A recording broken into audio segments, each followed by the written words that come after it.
And we are back. So, getting back to what we were talking about, the fair admissions versus Harvard and UNC. So, what ended up happening is, and let me tell you something, anytime it comes to a uh, statistic, statistics can always be misinterpreted and skewed by the information that is particularly asked. So, what happened was in fair admissions versus Harvard and UNC, they basically found that Blacks did far better as far as getting in school than Asian Americans based on first generation, second generation, and that this plus factor basically penalized many Asian Americans applying. But here's the situation: you got more Black people than you do Asian Americans anyway. We're the largest minority. Okay, so obviously, when you look at it like that, it's going to be skewed based on the information that you put in there. This is another opportunity or an attempt to use the race card, okay, to not help Black people or help Latinos. Oh, well, we're going to say that this plus factor has a discriminatory effect based on the statistical information that we've gathered. But wait a minute, hold on for a minute. I mean, I'm not understanding how this is occurring when you see many I don't see, and I don't know a lot, okay? But in comparison, how many Black doctors or Latino doctors do you see in comparison to maybe Asian American doctors, or something more technical? I don't see Black doctors. Maybe I'm missing it. I see Black nurses. I don't see Black doctors. I don't see Latino doctors. If I do, it's 1 in 1,000. But what the challenge does is basically just not in medicine, but across the board.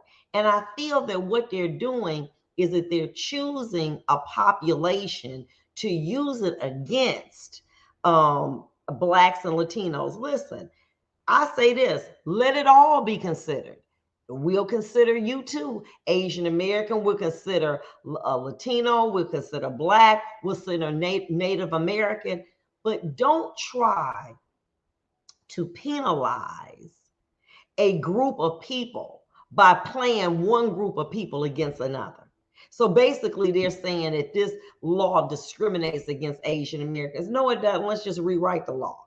And what we'll do is say this: we'll say that a plus factor, any nationality can be considered a plus factor: Latinos, Blacks, Asians, and Native Americans. But why strike this down? Why say that this is, or this is illegal? All right, Linda Lopez said, my doctor is Dr. Diaz, and I'm in the house with that. But I'm saying proportionally. You do not, and I don't know, and hopefully someone can help me. What is the percentage of Latinos and Blacks in comparison to other nationalities, Arabic, Asian? I know in Detroit, obviously, I'm in Detroit, we don't see that many, at least I don't. My point being is, why do we always have to pit one group against another? Can't we say that we can use, if you Asian American, Latino, Black, Native American, Arabic American, that you can be considered a plus factor? Why can't we do that? Why do we got to say, oh, this is discriminatory? Because what that means is that we have to choose. We have to choose Asian Americans over Blacks, over Latinos. Why can't we all be included? Because what we do know is that by and large, people in the white community have a far better opportunity for education, doing well, than people who have been disadvantaged, who have been first as many people may call them first generations, people who have come over here, English is their second language. Why can't we all make a law to say, guess what? Yeah, we'll do it. We're going to say that colleges and universities may consider race as a plus factor for Latinos, Blacks, Asian Americans, Native Americans, and Arabic Americans. Why can't we say that? Why do we have to always pit the Asians against the Black people, the Latinos against the Black people? Why? I'm going to tell you why.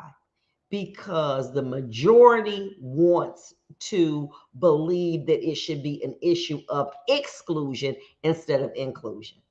That is why. So then now you have Asian Americans who are saying we're disadvantaged to get into Harvard and to UNC, but Black people aren't. Come on. We constantly are using this race card in America so that it causes us to believe that, well, as a result of this, it's favoring Black and Latino, but it's excluding Asian Americans. Change it. Change it. But at least allow these classes of people, Latinos, Blacks, Asian, Arabic, Latin, give them something.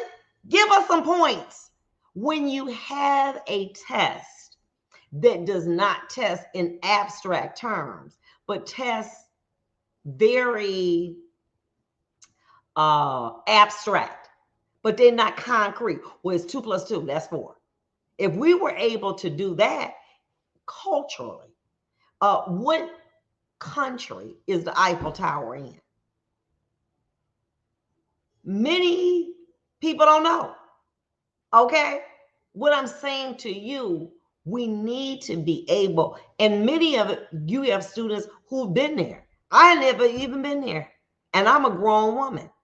But these tests are skewed culturally and academically to favor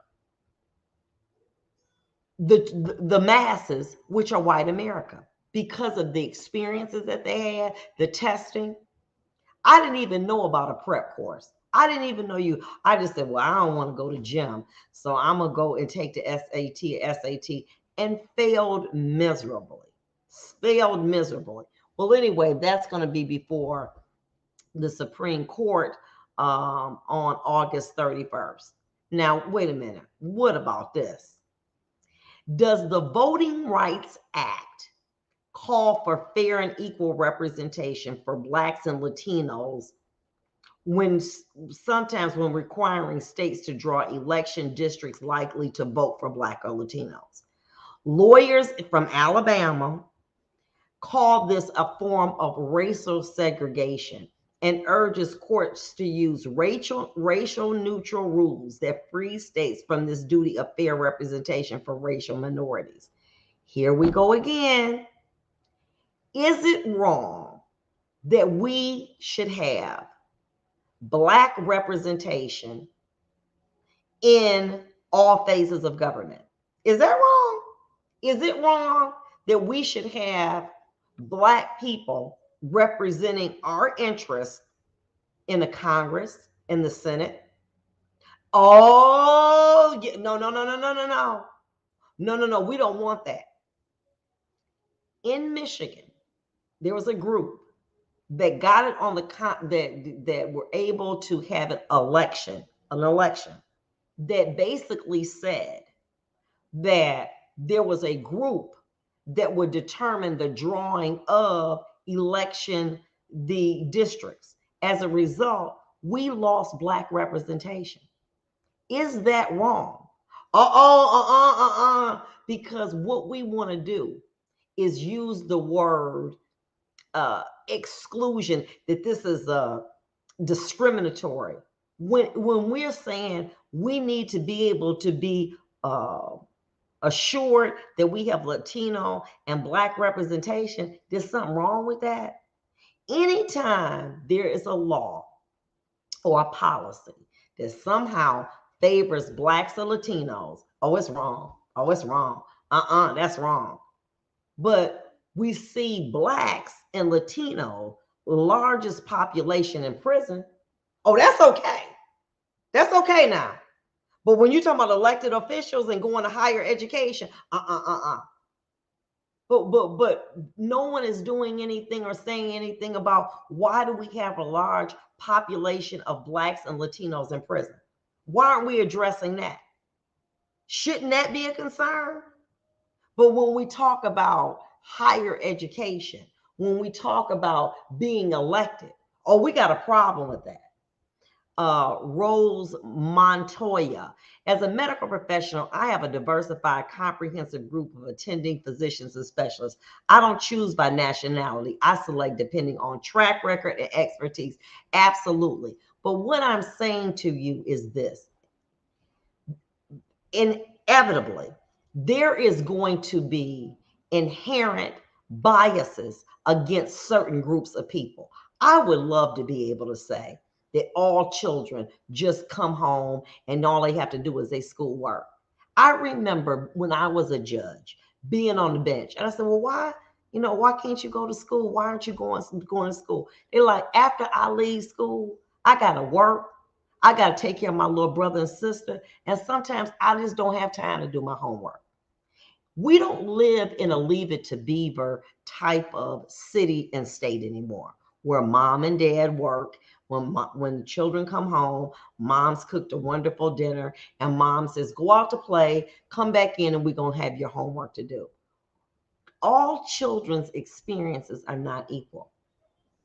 And what it seems to me is that the Supreme Court is allowing or deciding cases that pit one nationality against another.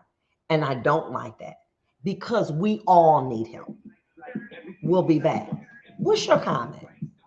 Attention. Do you hold back?